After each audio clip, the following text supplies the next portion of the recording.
Olá, queridos. Gostaria de meditar com você aqui em Provérbios, capítulo 15, versículo 3, que diz: Os olhos do Senhor estão em todo lugar, contemplando os maus e os bons. O que esse texto quer falar para mim, para você? Você alguma vez já pensou, será que Deus me vê? Será que Deus sabe o que eu passo? Será que Deus sabe o que eu fiz? Será que Deus conhece a minha luta? Será que Deus viu e ouviu as minhas lágrimas? Será que Ele conhece e sabe que aquilo que eu fiz de errado, segundo a palavra de Deus, sim. Salomão, o rei Salomão, filho de Davi, aqui nos apresenta um ensinamento sobre a sabedoria prática fundamentada no temor do Senhor. O temor aqui não é medo, é reverência a nosso Deus. Ele mostra que não existe verdadeira sabedoria fora da consciência da presença de Deus. Deus é um Deus presente. Esse texto nos mostra dois pontos aqui para nós, que é o atributo da onisciência de Deus. Deus conhece tudo e a todos, e a providência absoluta de Deus. O texto afirma que Deus vê tudo, nada escapa à sua observação, ao seu olhar. O Senhor conhece tanto os justos quanto os ímpios. Toda a vida humana está diante dele. Essa doutrina, esse ensinamento, que é a onisciência de Deus, onde somente Deus tem, a expressão os olhos do Senhor.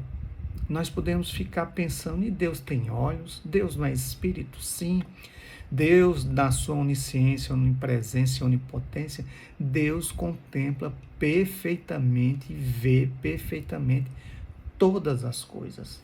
E o que nós encontramos aqui nesse ensino, dentro da palavra de Deus, é que Deus possui conhecimento perfeito, eterno e absoluto.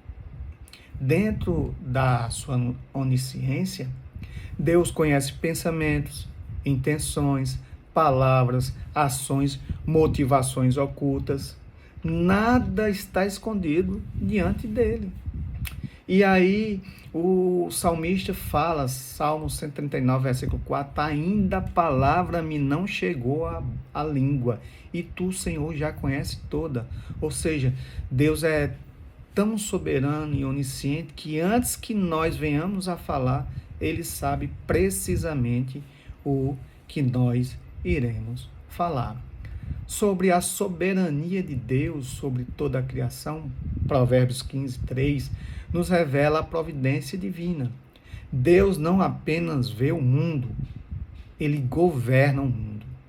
Óbvio que há muitas pessoas que não creem nisso, há muitas pessoas que acham que Deus é cego, quando cego são elas, cegas pelo pecado, pela ganância, pelo orgulho, pelo mal incontido em seus corações. Mas aqui, dentro desse versículo que nós encontramos, é isso. Olha o que João Calvino escreveu. Deus sustenta todas as coisas segundo a sua vontade soberana.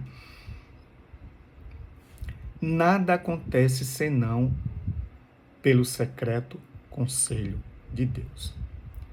Calvino entendia que a providência divina é ativa. Ela não é passiva. Ela é ativa, contínua e absoluta. Os olhos do Senhor representam seu governo constante sobre a história humana. Isso significa o quê? O pecado não passa despercebido. A injustiça não ficará impune. A fidelidade do justo é vista por Deus. O justo aqui é aquele que é justificado pela graça em Cristo Jesus. As lágrimas escondidas são percebidas pelo Senhor. Aquela que seu esposo não sabe, sua esposa não sabe, seus filhos não viram, ninguém viu, Deus contemplou. Deus contempla os maus e os bons. Agora, o texto faz distinção moral entre maus e bons. Deus não faz acepção de ninguém, mas ele faz distinção. Dentro dessa perspectiva, isso não significa que existam pessoas naturalmente boas diante de Deus. Por quê? Ora, Jesus, aqui nessa terra, o Filho de Deus, um jovem rico, chega para ele e diz: bom mestre. Jesus diz: bom? Por que me chamas de bom? Bom só existe um, que é Deus, que derrama o sol sobre o justo e sobre o injusto, sobre o bom e sobre o mal. Esse é o que é bom. E por que que nós não somos bons? Porque a palavra de Deus diz em Romanos que não há justo nenhum sequer. Se há alguma bondade em nós, essa bondade é nos concedida pela graça e misericórdia de Deus. Então, quem são os bons aqui do versículo? Dentro dessa linguagem de sabedoria de Salomão, os bons aqui são aqueles que vivem no temor, na reverência a Deus, honrando ao Deus, ao Senhor Deus, regenerados pela graça e conduzidos em obediência a Deus. Óbvio que não são perfeitos, nós não somos perfeitos, mas pertencemos a Deus. Já os maus vivem deliberadamente em rebelião contra o Senhor. Aqui são pessoas que vivem realmente praticando o que é mal. Olha só o que acontece. O olhar de Deus é consolo, mas também é juízo. Há dois efeitos aqui para os ímpios, uma advertência severa, que também é para nós. O que é que essa advertência diz? Nada ficará oculto. Pecados secretos, hipocrisia, orgulho, corrupção interior, tudo está diante de Deus. Lembra que Jesus disse para os fariseus hipócritas: vocês são sepulcros caiados, bonitos por fora, mas podres por dentro. Há pessoas, infelizmente, que fazem mal e querem passar por boas, e há pessoas boas que levam de mal, infelizmente, por conta do pecado. Olha o que o pastor Jonathan Edwards afirmou: os homens podem esconder seus pecados do mundo, mas jamais dos olhos de Deus. A consciência da presença divina deveria produzir um temor santo no seu povo, naqueles que creem no seu nome. É o nome de Jesus que está acima de todo nome. Isso deveria nos levar a uma consciência cativa à palavra de Deus nesse sentido. Agora, para os filhos, nós vimos para os ímpios essa advertência. Agora, para os filhos de Deus, ela é consolo. O mesmo olhar que julga o pecado, e aqui quem julga é Deus, também sustenta os santos. Santos aqui são pessoas separadas por Deus, não são santos em divindade, mas são pessoas que foram justificadas pela graça mediante a fé em Cristo Jesus. Deus vê a oração silenciosa, a fidelidade escondida, a luta contra o pecado, a dor não compreendida pelos homens. Olha o que Spurgeon escreveu, um pastor reformado. Ele escreveu: o olhar de Deus sobre o seu povo não é apenas vigilância. Deus não só observa como um vigia, mas é cuidado paternal. Nós temos um Deus Pai, Pai nosso. Isso muda completamente como o cristão vive, ou como deveria viver, né? Essa é uma grande verdade. Mas eu queria trazer uma pequena aplicação para mim e para você. Primeira, viva com a consciência da presença de Deus. Dentro desse ensino é enfatizado um princípio latino, que é o coram Deo, diante da face de Deus. Toda a vida cristã deve ser vivida sabendo que estamos continuamente diante do Senhor.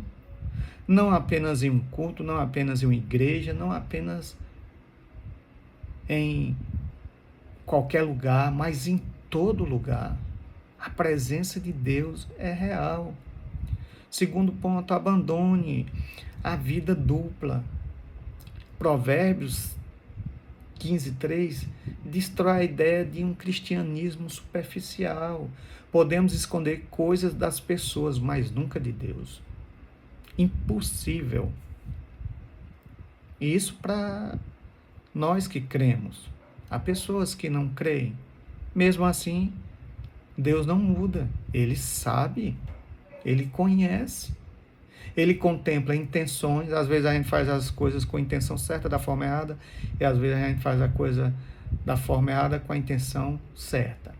Motivações para ganhar aplausos e não para a glória de Deus. Pecado secreto, aqueles que nós achamos ou temos ideia que ninguém conhece, mas Deus conhece.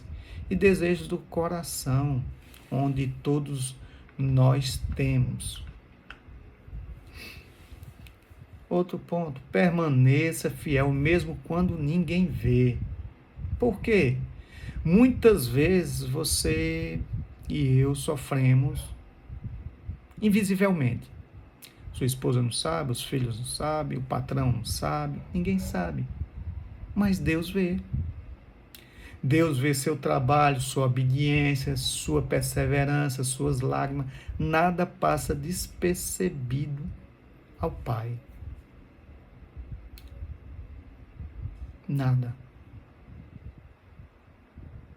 Pense nisso, medite nisso.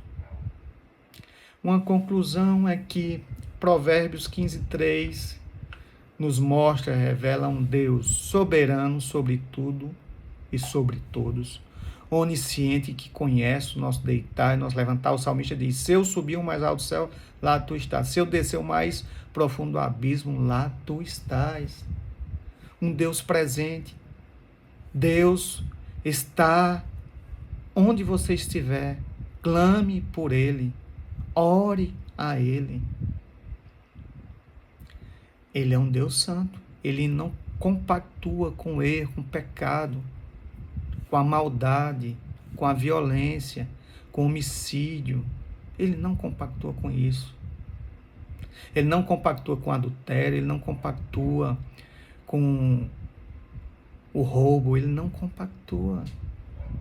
Ele é um Deus santo. Ele é um Deus justo, ele não é passivo. Ele não é uma balança de duas medidas, ele é um Deus reto. Ele é o reto juiz. Ele é providente. Sim. Ele nos providencia o ar nos nossos pulmões. Ele providencia o sol, a lua, a chuva. Para a glória dele. Esse versículo nos chama a viver em reverência diante do Senhor. O olhar de Deus é terror para o pecador, impenitente, aquele que não muda, mas é segurança para aquele que pertence a Cristo. Encerrando, todas as coisas estão nuas e patentes aos olhos daquele a quem temos de prestar contas. Isso está em Hebreus. Por isso, a vida cristã verdadeira não é a aparência exterior, mas uma caminhada diária diante dos olhos de um Deus santo. Pense nisso, tá? Compartilhe esse vídeo, comente. Que Deus abençoe você, sua família. E lembre-se, os olhos do Senhor estão em todo lugar, contemplando os maus e os bons. Muitas vezes pensamos que ninguém está vendo nossas lutas, nossas escolhas ou até nossos pecados escondidos. Mas a Bíblia nos lembra que Deus vê tudo. Deus sabe, Deus vê e Deus ouve. Ou Deus ouve, Deus vê e Deus sabe. Isso deve gerar em nós um temor e um conforto. Temor porque nada fica oculto diante de Deus. E conforto porque Deus também vê nossas lágrimas, nossa fidelidade e nossas orações silenciosas. Viver com essa consciência muda tudo.